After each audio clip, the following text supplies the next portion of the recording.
Hello trainers, it's your favorite content creator Garnetto, and today we dive into Great League. We're gonna showcase a pretty famous team with Nidoqueen up on the lead, double target at the back, and we're gonna see together how this team can success. Because we're having some bad leads, as you're seeing here, this ghost type, the Sableye, up on the lead, and we're gonna go straight for the Earth Power. However, they are gonna block and things could get worse for us, because we have to go now with our switch in the Sableye and then rely on our Scrafty to go for the heavy closing job. So obviously we're gonna use Scrafty a lot as a closer. Nidoqueen is gonna be a very good lead overall, and Sableye one of the best safe switches in the entire game.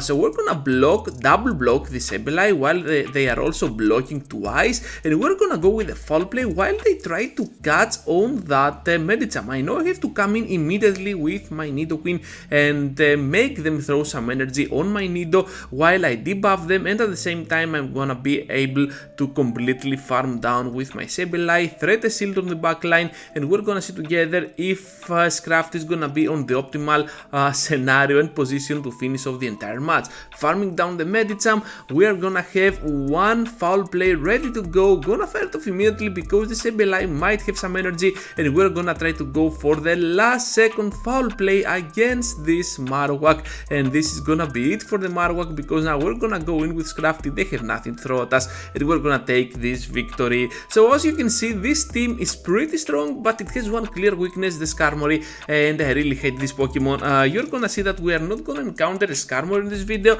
but if I was gonna encounter a Skarmory, well, my only choice, as I asked the trainer that recommended this team to me, is to go with that Sableye on the switch and then rely on Scrafty on sweeping the entire team on the end game with double shields. Okay, this sounds like a plan, but I don't know if it's gonna be pretty good. But anyways, I'm gonna go now in with my Sableye here against this Tropius, landing this return, which is gonna do fatal damage on the Tropius, and now we have kinda the upper chance to finish off the job against the Sableye. Because we are part dark, part fighting, we resist the fall place, but the return is gonna still do enough damage, so we want to block that move and rely on our power punches to vamp up our attack, and at the same time take a shield or two. I'm expecting a shield at this point. They are gonna block and then bail out to my Nidoqueen to absorb the move, and after that I think we're gonna be on a very good spot to completely farm down. They have a Regirock at the back, and we have to go straight for that Earth Power. And this amount of HP, I think we should be able to completely farm down. Even a Focus Blast can be taken, and boom, no, we cannot. Down we freaking go. But we still have Scrafty, and they cannot reach to return right on time, so we're gonna take the win here with Scrafty being able to sweep at the end game.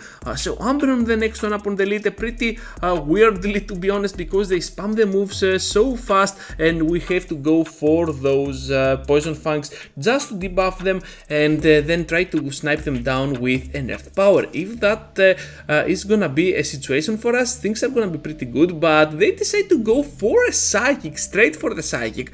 Oh my freaking goodness, I wasn't expecting that, and they're gonna also block that Earth Power. So perhaps now I have to commit my loss here against this Umbreon, and I have to come in with Scrafty, finishing it off, and they're gonna go out to a Toxicroak. So that means that this line might be a double fighting at the back, meaning that I can block this Mud Bomb. I have to go here for the bait, the foul play. Perhaps they block, but I did not think that correctly, because there was no reason at all to block. We have to take now the move and rely on our return to finish off this Umbreon, which comes in clutch. However, they are gonna go for a move, we're gonna get finished off, but we have to rely now on Scrafty to finish off the entire match. Here comes the power up punch, gonna do almost fatal damage, and they have a dry peon, so we have to go for more power up punches and then completely farming down this Pokemon. We also have one shield which can be used pretty well towards our side. I'm not gonna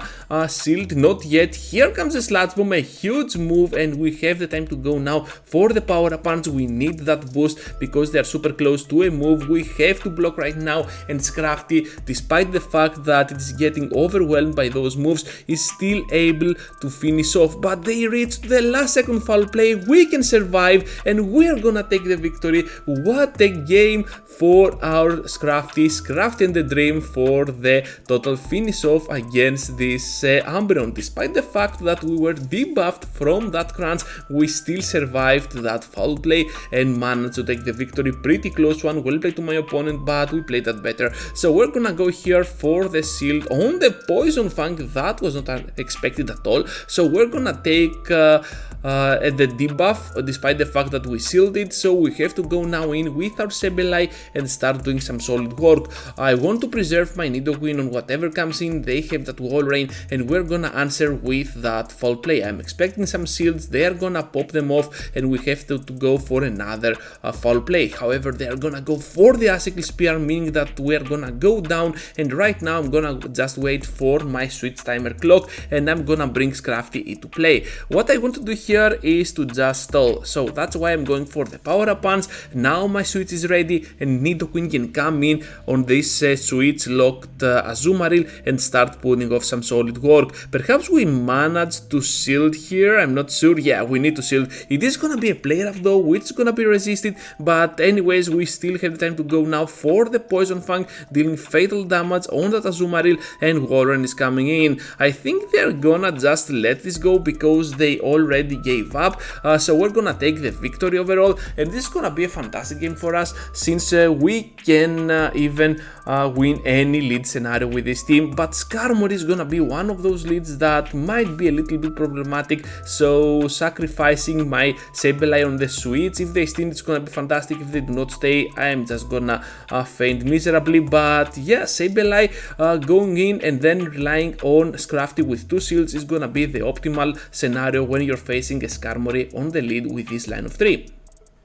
Sky attack is imminent here. We're gonna take it on our Sableye because it is kinda bulky, to be honest, and we have to block here because I thought it would be enough after the debuff, but that did not happen at all. So down goes knocked out. We sacrificed the shield, which was not planned at all, and we have to go with the return on that Azumarill. I'm not expecting a shield because they know we have a Nidoqueen, however they block, so down we go to those bubbles. We have to go in now with our Nidoqueen and perhaps pop up a shield because this can be a Hydro Pump, hopefully it is, and they are gonna answer with that Talonflame. This is not gonna be a CMP, so I'm just gonna fire off a Poison Fang and then bail out to my Scrafty. Perhaps here we can catch a Brave Bird, and with Brave Bird I think we might be on a very good spot to finish off with Nidoqueen because they are already at a move. I'm not sure if they are, I'm not sure, but down they go, and now we have to go for the big move, and the last second Earth Power is gonna come off. Is this enough? Yes it is. Down goes Azu,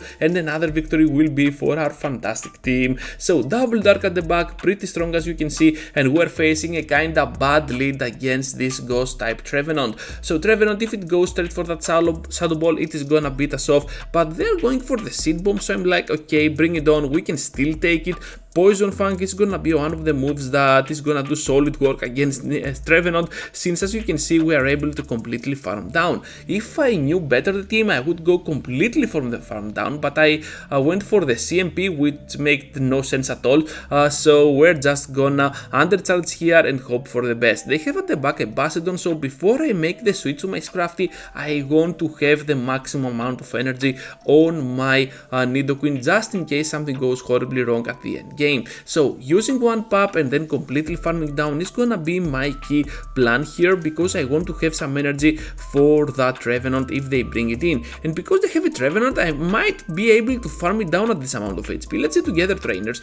I'm just gonna wait. They come in with the Trevenant. Yes, we can farm down, and they have a Registeel, so that's why they brought the Trevenant. They want to do some damage to my Scrafty and then try to farm down with the Regi. So gonna do more damage and more pressure, gonna take a shield, and we're gonna go down with that pop, almost getting ready at the end. So we're gonna take one Zap Cannon here. It's okay, we can survive it with our Sableye and still not be able to get farmed down, which is really cool. We have the foul plays, and I'm not afraid in finishing of the match here, so they know that, and we're gonna take the victory. So for the next one, you're gonna see why this team can struggle. We're having a lead scenario on that Galarian Stunfisk. This is gonna be completely relying on baits, so I'm just gonna go with the Poison Fang. Hopefully we get a shield here, no shield at all, and I'm just keep hoping that this is not gonna be an earthquake, but it is. Down we go. We're gonna switch out to that Scrafty. They have a Charmer,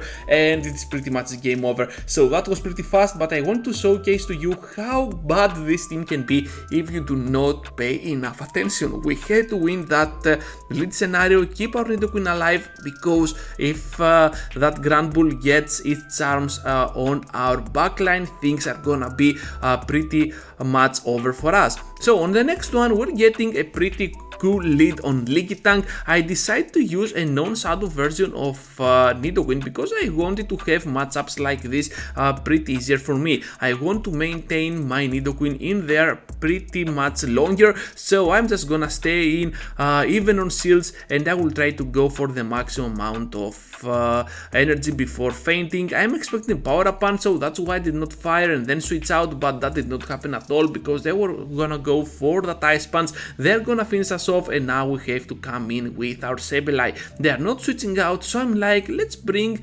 them this foul play. They're gonna block, and now we have to come in with Scrafty, absorbing the move here. This is most probably not gonna be a Brave Bird, so we can survive the Leaf Blade, and we're just gonna let them finish us off. I did not lack there, I just let them finish us off just to be able to farm that extra energy on Sableye and not let this Medicham farm any energy from my Scrafty. So that means that now we can go safely for the return, survive this move, whatever it is, and still able to take the win. That was a big brain play there, letting my Scrafty die, but that was needed, and we're gonna take the victory. So against the Charmer, it's only good even if only it is up on the lead, so we're gonna use our Nidoqueen to pressure them down, and they're gonna go for the switch to the Swampert. So that's pretty cool for us because now we can go in with our Sableye. We need to win this Swampert, so I'm pretty much obliged here to shield. I want to win this Swampert just to have my Nidoqueen over that Ninetales.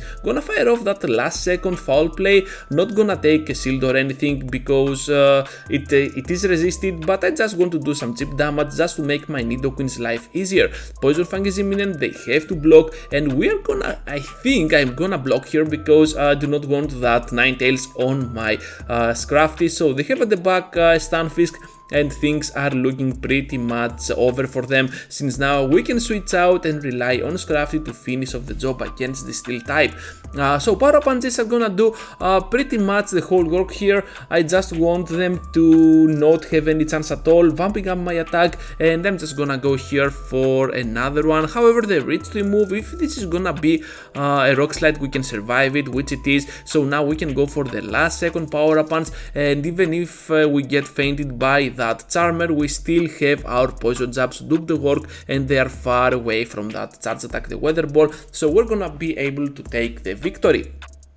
Time for the final one, trainers. Against the ghost type, not a very good lead because they resist our poison moves, and they also have bubble. Oh my goodness. Gonna go to the switch to my Sableye, and they have a Charmer at the back. Oh my goodness. We're gonna take the loss here, even though we landed that return, and now we have to return into the fight with our Nidoqueen and start finishing off this Charmer. Hopefully this is not gonna be a double charm team, so we have to rely on Scrafty on finishing off the job here. Let's go with Earth Power. They are not gonna block. Okay, and we're gonna let this slide. Not gonna block anything. Down goes Nidoqueen, and we have to rely on Scrafty on finishing off the job. So they're not switching out, and I was thinking, what are you doing, trainer? Perhaps you need to start blocking, but this is not gonna happen. Down goes Jellicent, and there is a Talonflame at the back. They wanted those two shields for Talonflame, which makes sense, but right now we have to start baiting. We're gonna bait the power up punch successfully, and now we have to start blocking the flame charges, because in combination with the vamp tap incinerates,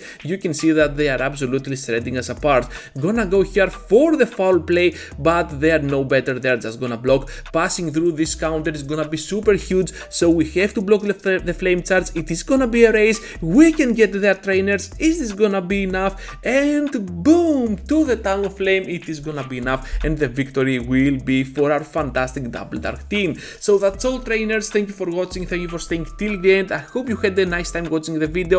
This team is pretty strong, but against a Skarmory lead you might struggle a little bit. I repeat, you have to go for the Sableye. If they switch, you are gonna just have to be able to sweep with Scrafty. This is gonna be your only chance, and you're gonna see after that how it goes. I have no other suggestions for you. So that's all, trainers. Thank you for watching. Be sure to leave a like before you go. Subscribe to the channel because it really helps, and those videos are coming back to back, so you're gonna help yourself as well with the best teams out there for Great League, and not only for the entire Go Battle League, to be honest. And with that said, farewell to you, trainers, and I hope to see you all into the next one. Take care, everyone.